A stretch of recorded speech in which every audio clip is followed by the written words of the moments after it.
TSPSC విషయంలో మేము కూడా మీ దృష్టికి తీసుకురావాల్సిన అవసరం ఉంది. నిరుద్యోగ యువకులకు చెప్పాల్సిన అవసరం ఉంది. పరీక్షలు నిర్వహించడం కానీ పరీక్షా ఫలితాలను ప్రకటించడం కానీ ఉద్యోగ నియామక పత్రాలు ఇవ్వాలంటే తెలంగాణ పబ్లిక్ సర్వీస్ కమిషన్కు చైర్మన్ ఉండాలి.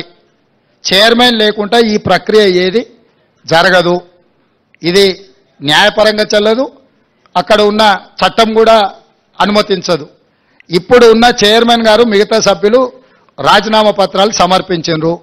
గతంలో గవర్నర్ గారికి వచ్చిన ఫిర్యాదుల మేరకు వారు కొన్ని నిర్ణయాలు తీసుకోవడానికి రాష్ట్రపతి అనుమతి అడగడము, రకరకాల వివిధ స్థాయిలలో అవి పెండింగ్లో ఉన్నాయి. వాటిని ఒక్కసారి పరిశీలించిన తర్వాత న్యాయ నిపుణుల సలహా తీసుకొని వీళ్ళని ఆమోదిస్తామన్నారు. కొత్తగా చైర్మన్ సభ్యులను నియమించుకొని పారదర్శకంగా నిర్దిష్టంగా నియామకాలు జరుగుతాయి. ఎవరు ఏ గందరగోళ పడాల్సిన అవసరం లేదు. ఏ విద్యార్థులు ఆందోళన చెందాల్సిన అవసరం లేదు.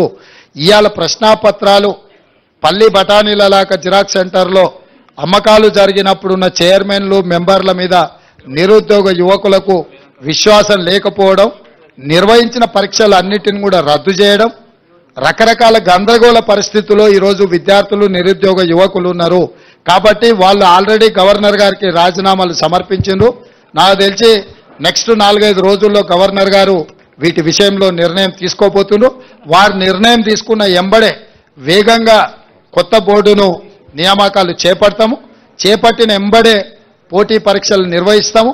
పోటీ పరీక్షల ఫలితాలను ప్రకటించి పారదర్శకంగా సంవత్సరం తిరిగే లోపల డిసెంబర్ 9, 2024 లోపల క్యాలెండర్ డేట్ మేము రిలీజ్ చేసినాము.